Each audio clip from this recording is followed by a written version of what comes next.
All right, Conor McGregor is making his return to the UFC in a rematch against Max Holloway, and I'm worried. I think Conor's been out for too long. He's been dabbling in the substances. Maybe that makes him better. Maybe it makes him worse. Who knows? But I think it'll be not close, honestly. I think, he's getting crafty out. He's getting a little crafty outside of the fight, making 3 rounds welterweight. I don't think it's going to matter. I think making it 3 rounds only gives Max Holloway the incentive to go harder because he doesn't have to worry about going the full 25 minutes. But, yeah, I mean, it's hard to pick McGregor. Like, it's just so hard. He's got the reach advantage against pretty much everyone until he gets to, like, middleweight. He's got a pretty decent reach. I think it's like 74 inches, 75 inches, I think maybe. I'm not fucking converting centimeters to inches. I don't care enough. But no, I don't think it'll matter. I don't think you can change the fact that he's been out for this long and Holloway's in his prime. So I think we're gonna see a beatdown. I don't think it's gonna be like a brutal finish. I think we're gonna see a beatdown. Seeing Conor kind of, wonder why he's in there, being like, well, and kind of just melts and covers up, and yeah, I think it's gonna be bad. I think he's gonna beat the shit kicked out of him, to be completely honest. And that's really unfortunate because I'm a huge Conor McGregor fan. Not as much now as I was when he was in his prime. Obviously, it's such a generic statement. Everyone feels that way, but yeah, huge McGregor fan. It's just gonna be hard to see him get the shit beaten out of him for 3 rounds. I don't even know if it goes 3 rounds. I could just see Max Holloway bullying him the first round and then the second round just melting him. But we'll see. Holloway's, prime Hall, dude, it's gonna be so fucking. The press conference is gonna suck. It's gonna be Conor McGregor with the shitty trash talk that he had against fucking Poirier in the third fight, and it's just gonna be Max Holloway just sitting. I'm going to find out Saturday night, brother. We're gonna find out Saturday night. Like, he's not gonna say anything else. It's just gonna, I don't think the trash talk is gonna work at all for Holloway. I know him and Volk really got into the trash talk in the press conference. I don't think it'll really have an effect. I think Holloway kind of just knows. Comes with fighting McGregor. That's what he does. And he's not even good at it anymore. So I'm picking Max Holloway. Very confident. One of the few fights that I'm very confident in. I'm picking in this fight. Next fight is very competitive. I feel Benoit and Paddy Pimblett are very similar in their style. They both have terrible stand-up, but they're good on the grappling. I wouldn't say they're very good. Like, I would say someone who's very good in the grappling is like Islam and Arman and, these guys. I don't feel like they're very good in the grappling. They're good in the grappling. But Benoit stand-up against Dan Hooker would look so fucking bad. I was so worried watching that fight because I picked Benoit. And just seeing him, he was just, ready to be KO'd. He gives people so many opportunities to finish him on the feet. But so does Paddy Pimblett. Paddy Pimblett, though, can get away with it because he has that iron chin, which doesn't last forever, which he needs to, fix that, because that's relying on your toughness. I believe Ilya Taporia was talking about it. Relying on your toughness is one of the worst things you can do because it goes away after a while, and then you're just getting chinned every fight. So this is a kind of a harder one to pick, I feel. Obviously, it's a harder one. I don't even know. So obviously it's hard to pick. But watching Paddy strike, it just feels like the guy's throwing fucking toothpicks when he's throwing with his hands. He's got good knees and whatever, but when he's punching people, I don't look in that fight with Gaethje, every jab, every straight left hook, it just feels like he's throwing fucking toothpicks, man. It's weird, but I'm still gonna pick Paddy Pimblett because I just feel like in that Dan Hooker fight, you put Paddy Pimblett in the positions Benoit had Dan Hooker. I feel like he gets the sub. Dan Hooker survived that arm triangle for 2 minutes, I think, and then Benoit had to get on and hit him with a ground and pound for another fucking 2 minutes and cave his head in. But still, I'm leaning towards Paddy Pimblett right now. I'll probably change 1,000 times, but right now I just feel like Paddy's the better finisher in the grappling, and I feel like neither one of them are really going to want to stand up. Maybe Paddy keeps it on the feet and kind of just throws 1,000 toothpicks at him and eventually gets a TKO, but I don't know. Another toothpick thrower, Corey Sandhagen. He's really good everywhere. I like Sandhagen. but this guy has no power in his hands. But he's really good at striking. So it's like you'll see him do some really cool shit and then be like, wow, that did nothing. Like, I don't know how else to describe it.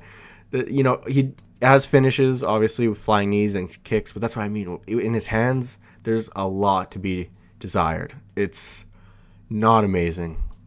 And he's going against Mario Batista. They have fought before. This is a rematch.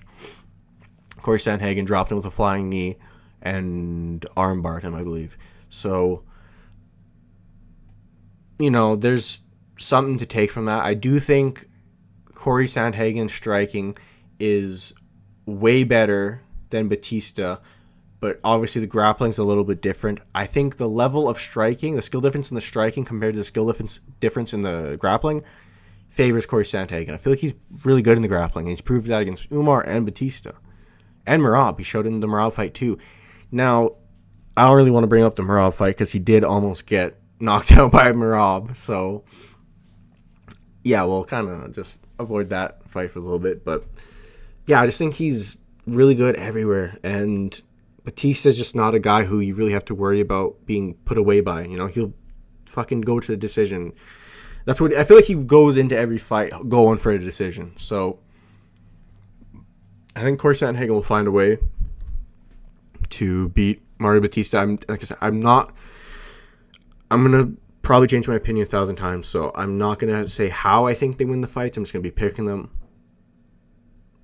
Yeah, I think Corey Sandhagen gets this one done. Brandon Royval versus Loner Kavanagh.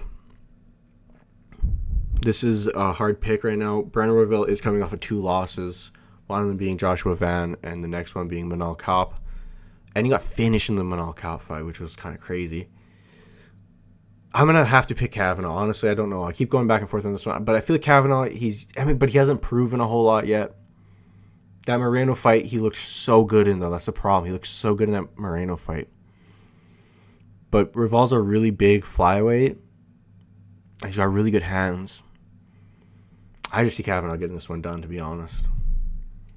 He has the momentum of one fight, but still, it's better than Royval. He's done 2 losses, so yeah, I'm going to be picking Kavanagh. I don't quite know how yet. I'll be making a prediction video when we get closer to the fight, so these are just kind of my early thoughts, I guess. This, on the other hand, this pisses me. This fucking grinds my fucking gears. Why the fuck is Gable Steveson on the main event? Or the main card, sorry. Like, I hate this fucking American wrestler treatment. Bo Nickel, Gable Steveson. Why the fuck are you... Like, no one wants this. There's no one who wants this. And if you do, you're a fucking liar. You're trying to be a fucking hardcore. Like, no one wants this fucking fight on the main card. Take it off.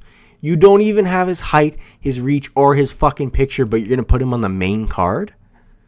When you have Robert Whittaker fighting in the prelims. Make it make fucking sense. Why? Robert Whittaker is a former champion making his debut at light heavyweight. Change it now. Whoever needs to hear this, fucking change it now. Because you are a fucking idiot. This is insane. Why is Bo Nickel on the fucking White House card? Why? No one wants to see it. I know, it's whatever. He's a good fighter. Like, I don't care. I don't care. Why is Diego Lopez below him? Diego Lopez, every fight is exciting. You don't know what's going to happen because it's fucking Diego Lopez. Get these guys, like, they just... oh, fuck, man. I'm going to have a fucking aneurysm. I'm not even going to... Gable Steveson, they're going to feed some fucking low-level guy to Gable Steveson. Cool. I'm not even going to acknowledge it. That might be the piss break for the card, to be honest. Just out of pure fucking anger, I might have to just skip this fight. Robert Whittaker, though, I think he's going to get the job done. I think Whittaker is a better fighter everywhere. However, the problem with both these guys is the chin is very questionable. Very questionable for both guys. And Robert Whittaker's going to be tiny at light heavyweight. He's going to look so small at light heavyweight. So, I'm still picking Whitaker. I'm still picking. Like I said, I just think he's better everywhere. I think the chance of Krylov fluking this is so low. Yeah, I'm going Whitaker for sure. You know, he's just a better fighter. I'm not gonna try and convince myself that Krylov can win that fight. I think that's about everything to talk about on this card. Super excited to see McGregor back. It's a really good card. All of these fights are good except for, this right here. Like, let's get this on the prelim. Like, seriously, let's get this on the fucking prelims. Yeah, I'm excited to see these guys fight.